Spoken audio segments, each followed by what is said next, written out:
सुबह के करीब 1:30 बजे राजस्थान के एक सुनसान हाईवे पर मिली दो लाशें, एक मर्द और एक औरत की। पुलिस मौके पर पहुंचती है कि दूसरा फोन आया। सड़क के किनारे 4 बच्चों की लाश और भी पड़ी है। एक ही सुबह में 2 जगहों पर 6 खून। पहचान की कोई गुंजाइश नहीं थी, कोई गवाह भी नहीं मिल रहा था। पुलिस को जिस पर शक था 1.5 महीने पहले ही मर चुका था, लेकिन फिर एक मामूली सी सुराग ने इस कहानी का ऐसा राज खोला जिसे जानकर पुलिस के भी रोंगटे खड़े हो गए। आखिर कौन था इन मासूमों का कातिल? चलिए समझते हैं इस कहानी के माध्यम से। नमस्कार दोस्तों, दिल से स्वागत है आपका एक और रोमांचक, रहस्यमयी और सच्ची क्राइम स्टोरी में। दोस्तों, इस वीडियो का उद्देश्य किसी की भावनाओं को ठेस पहुंचाना या किसी को परेशान करना नहीं, बल्कि आपको सच्चाई से रूबरू कराने की कोशिश। तो चलिए बिना देरी किए बढ़ते हैं कहानी की ओर। 27 जुलाई 2015 की सुबह करीब 1:30 बजे राजस्थान के भीलवाड़ा जिले के मांडल थाना क्षेत्र के अराजिया गांव से एक फोन कॉल आया। कॉल करने वाले थे गांव के पूर्व सरपंच बाबूलाल, जिनकी आवाज काफी घबराई हुई थी। उन्होंने बताया कि साहब, अजमेर हाईवे पर हीरा जिगा के खेड़ा गांव के पास सड़क के किनारे एक आदमी और एक औरत की लाशें पड़ी है। यह सुनते ही थाने में हलचल सी मच गई। डबल मर्डर की खबर थी। तुरंत पुलिस की टीम तैयार की गई और अधिकारी मामले की जांच के लिए रवाना हो गए। लेकिन जैसे ही पुलिस रवाना होती है, तुरंत उसके बाद दूसरा फोन आता है। बताया गया कि बैरा चौराहे के पास सड़क के किनारे 4 बच्चों की लाशें और मिली है। यह मामला और भी गंभीर हो गया। पुलिस ने अपनी टीम 2 हिस्सों में बांट दी। एक खेड़ा गांव भेजी गई, दूसरी बैरा चौराहे की ओर। थोड़ी ही देर में दोनों टीमें घटना स्थल पर पहुंच चुकी थी। नजारा देखते ही सारे लोग सन्न रह गए। खेड़ा गांव में एक पुरुष और एक महिला की लाशें थी और बैरा चौराहे पर 4 मासूम बच्चों की लाशें थी। कुल 6 लाशें थी, एक ही सुबह में 2 अलग अलग जगह पर। और कत्ल का तरीका एक जैसा था। धारदार हथियार से बेरहमी से हत्या की गई थी। पुलिस के सामने सबसे बड़ा सवाल था कि ये लोग कौन हैं। न कोई पहचान पत्र था, न कोई और दस्तावेज। सब कुछ रहस्यमय था। लाशें पोस्टमार्टम के लिए भेजी गई। रिपोर्ट ने सिर्फ एक बात साफ की, ये कत्ल बेहद बेरहमी से किया गया था।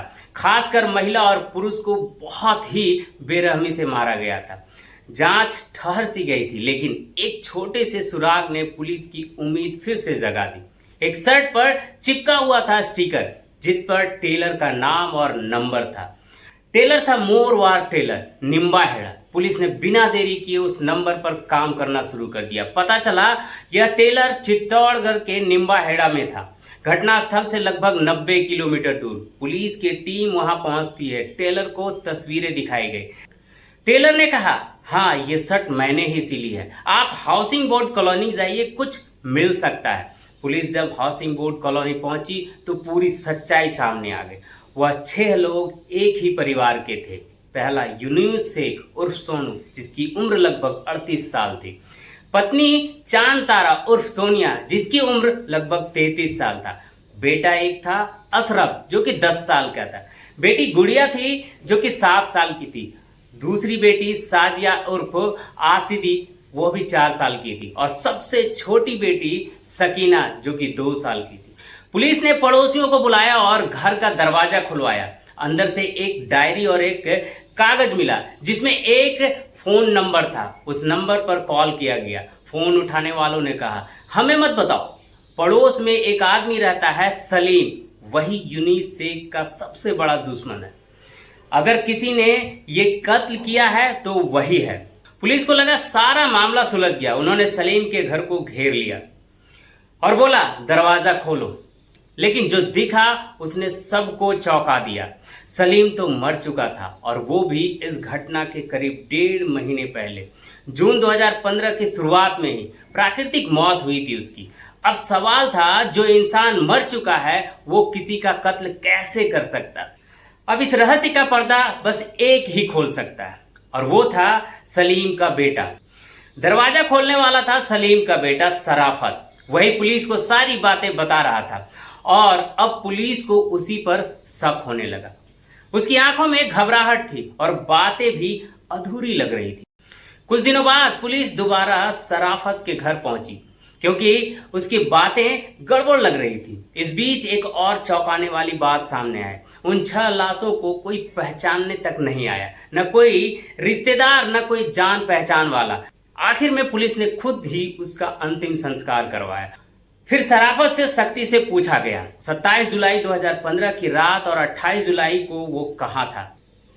शराफत ने जवाब दिया, मैं अपने दोस्त राजेश के साथ था, जो कि नीमच के कुकड़ेश्वर में रहता है। पुलिस की एक टीम वहां पहुंची और राजेश से भी यही सवाल किया गया कि 27 और 28 जुलाई को तुम कहां थे। राजेश ने कहा, मैं अजमेर शरीफ की दरगाह में जियारत के लिए गया था और शराफत भी मेरे साथ था। लेकिन ये बात पुलिस को हजम नहीं हुई, क्योंकि घटना का इलाका भी अजमेर और भिलवाड़ा हाईवे पर था। दोनों को शक के आधार पर हिरासत में ले लिया गया और पूछताछ शुरू हुई। शुरू में शराफत गोलमोल जवाब देता रहा, लेकिन जब पुलिस ने सख्ती दिखाई तो चौंकाने वाला सच सामने आया। असल में शराफत के पिता सलीम और मृतक महिला चांद तारा उर्फ सोनिया के बीच अवैध संबंध थे। शराफत ये सब कुछ जानता था और अंदर ही अंदर गुस्से से जलता रहता था। सलीम का बर्ताव भी परिवार के लिए काफी बुरा था। सलीम की मौत के बाद जब उसका 40वां था तो पड़ोसियों को बुलाया गया, लेकिन यूसुफ और चांद तारा ने आने से मना कर दिया। इतना ही नहीं, उन्होंने शराफत की बहन से बदतमीजी की। शराफत ने सोचा, जीते जी मेरे बाप ने चैन से नहीं जीने दिया, अब मरने के बाद भी ये लोग हमारी बेइज्जती कर रहे हैं। बस इसी बात ने शराफत को कातिल बना दिया। उसने अपने दोस्त राजेश को भी इस खून की योजना में शामिल कर लिया और एक प्लान बनाया। किसी तरह से यूनुस और उसके परिवार वालों को अजमेर घूमने के लिए तैयार कर लिया गया। 27 जुलाई 2015 की रात करीब 10:30 बजे शराफत और राजेश ने यूनुस और चांद तारा के परिवार को अजमेर शरीफ जियारत के बहाने गाड़ी में बिठा लिया, लेकिन उसकी असली मंशा कुछ और थी। भीलवाड़ा जिले के सुनसान इलाके में गाड़ी रोकी गई। सब लोग सो रहे थे। अचानक शराफत और राजेश ने तलवारें निकाली और सोते हुए यूनुस और चांद तारा पर हमला कर दिया। दोनों ने जान बचाने की कोशिश की, लेकिन बच नहीं पाए। उनकी चीखें सुनकर बच्चे जग गए और रोने लगे, अम्मी अब्बू को मत मारो। बच्चे चीखते और चिल्लाते रहे। अब शराफत और राजेश को लगा कि ये बच्चे बच गए तो सब राज बाहर आ जाएगा और वो लोग पकड़े जाएंगे। उन्होंने चारों बच्चों को एक एक करके गाड़ी से उतारा और मार डाला। फिर उसकी लाशें एक गड्ढे में फेंक दी। इसके बाद दोनों वहां से भागकर सीधे निम्बाहेड़ा लौट आए। चेहरे पर कोई फिक्र नहीं था, जैसे कुछ हुआ ही ना हो। लेकिन एक चूक हो गई। यूनुस ने जो शर्ट पहनी थी उस पर एक छोटा सा टेलर का टैग लगा था, मोटर वार्ड टेलर निम्बाहेड़ा।